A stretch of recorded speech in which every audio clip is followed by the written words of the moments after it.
Hi, my name's Paul Hume. For most of my life, I've been involved in the arts in some way, whether it was communication, design, advertising. I started off as an illustrator, actually, in a strange Victorian building in the middle of England. But things changed a lot.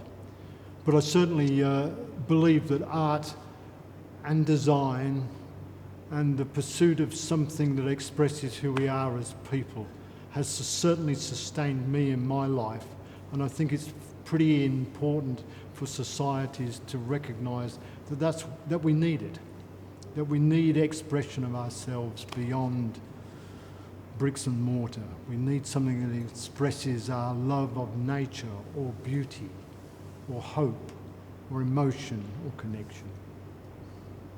Well, traditionally, I guess I sometimes look out at the landscape of Singapore, where the buildings are fairly similar with respect to our Housing Development Board, and think we could have done it a little more interestingly.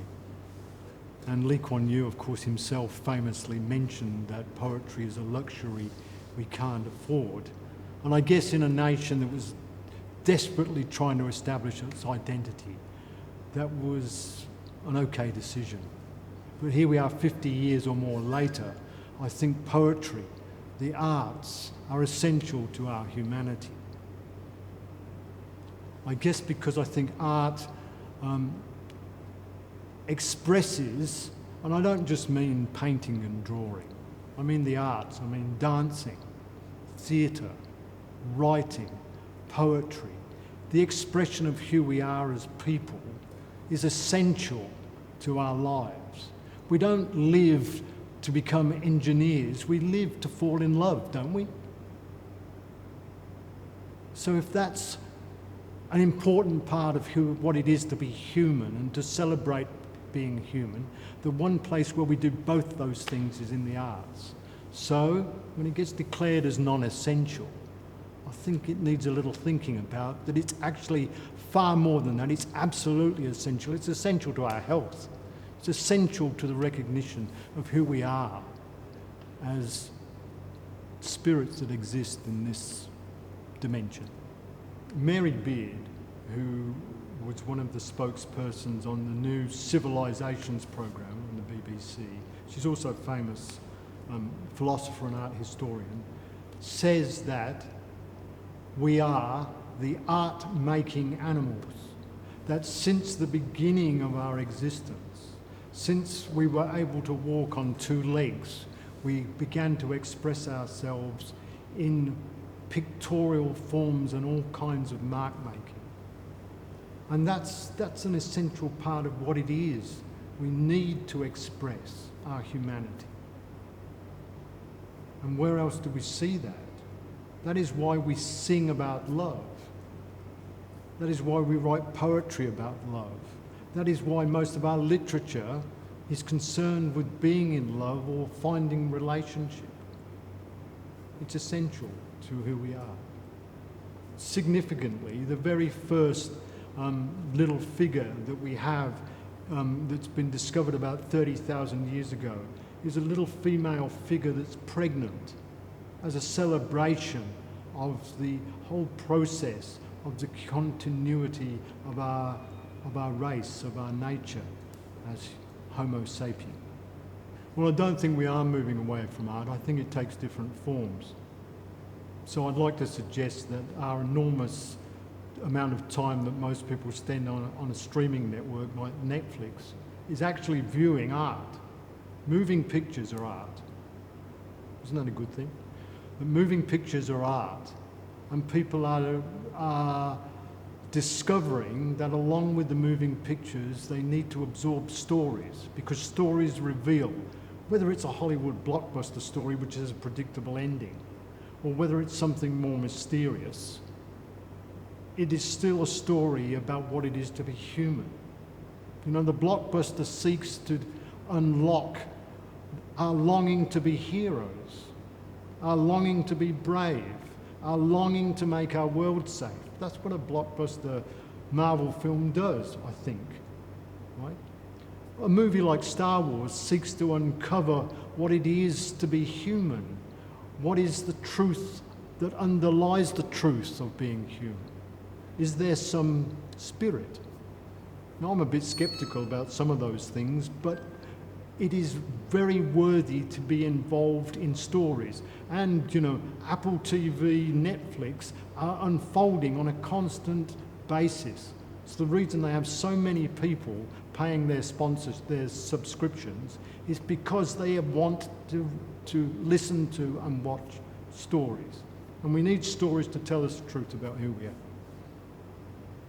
I kind of found a bit of a yes and no on that. I mean, maybe before the pandemic, I would have said living in Singapore, because this is where we are, living in Singapore is very much about working. And your life is controlled by your job and your income, your obligations to bosses. And that's a kind of traditional role that Singaporeans have taken on. But I see a lot of signs among our community for people longing to open up the conversation. I don't think it's a big movement, but I see the signs of it. That we need to have more time to run down the East Coast, which is actually an engagement with nature. To spend time with those we love, play with the kids, have a sleep, rest, renew ourselves. Again, it comes back to what is it to be truly human. To be truly human is to connect with others, is to appreciate the world that we have. Perhaps one of the problems with the boomer generation, of which I am a member, is that we were so much in pursuit of the progress of humanity, which was a good thing, but the way we did it was that progress of humanity. We exploited the resources of the planet to such a degree that it's done so much damage that unfortunately we're going to obligate our children to clean it up. So whilst we were pursuing perhaps what we thought was the good of mankind, we're actually doing bad things for the future of mankind. And we need to bring that into account, and we need to bring it into balance. The more we're concerned with what it is to be human, the more we may be concerned with what it is to look after the place we live on. I think there's an unfortunate thing going on when we say looking after ourselves. We tend to have looked after ourselves a bit too much, especially in the first world. I guess Singapore is definitely part of that. And we have come to love the two C's, and that's convenience and comfort. And convenience means we have food brought to us in plastic packets and boxes and boxes and boxes of it. And would you like that double bagged, sir? Right? It's convenient. And we like convenience because it helps us be more comfortable. I'm sure we'd be horrified to think that we're ever going to have to live without air conditioning, especially again in Singapore. No aircon. Would be a terrible situation. Right? We'll be freaked out about it. I mean, people go around going, I'm so hot, but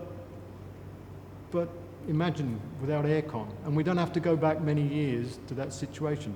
40 or 50 years, no aircon. I want to answer that in two ways. The first one is not a very comfortable answer. I think if you have a family income of $5,000 in Singapore, you can actually live okay about that, I would think. You'd live quite well. And I understand from the stats that most families are over that amount of money. I can see families living around me who obviously aren't, but let me come back to that in a sec. But the families that are, that they still perceive, I think they have a perception that life is very difficult. I think we have to examine that perception. Hell, I complain all the time. Can't get a taxi. My phone bills cost too much. Isn't that what they call first world complaints or something, So we have a perception that life is very hard. Just go back to what I was saying a minute ago. Imagine life, how hard it would be if we didn't have aircon. Imagine life without the MRT. Imagine life without an extremely efficient bus service. And even in Singapore, where it's up to families to get themselves through, there is still a government that actually bothers to care about people who are in desperate or difficult circumstances. So for many people, I think it's a perception that life is extremely hard. And then, of course, there is the need, I think, in society always to care for the people who are genuinely having a hard time. And there's, unfortunately, probably more of those than I'm fully aware of.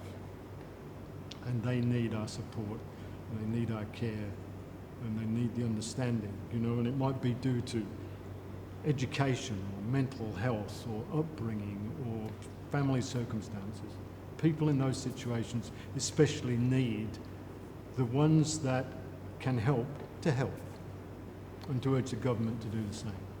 I guess one of the things that I think is so important about the arts, just continuing what I was saying, one of the things that is so important is that art really, when it's pursued with integrity, it confronts us with the truth of being human. And the more confrontation we have with the truth, the more confrontation we have with what it is to be human, the more revelation about the human condition, the better it is for us. The more we will see, the more we may learn, the more we may change that perception. 20 years ago, there's a famous book written by a Russian.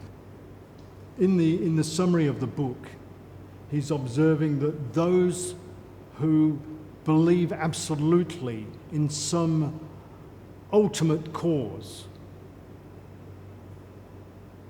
are more likely to despise those who don't believe in their ultimate cause.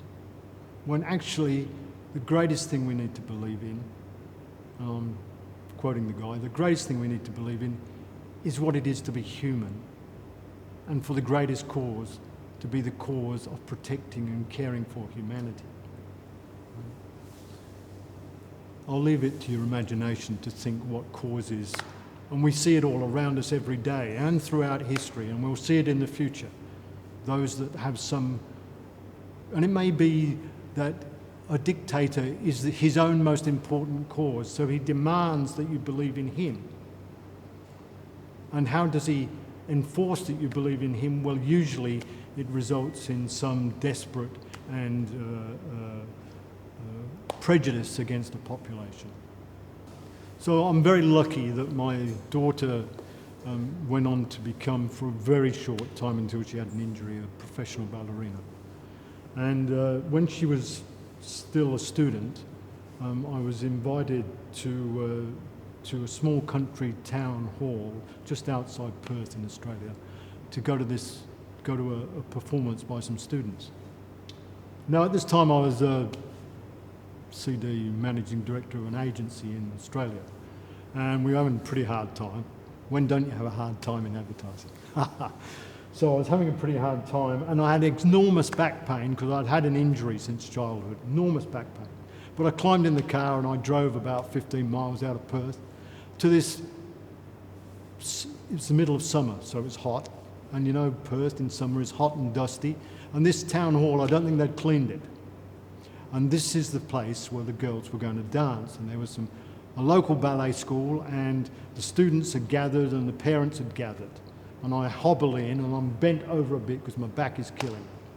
And I sit down.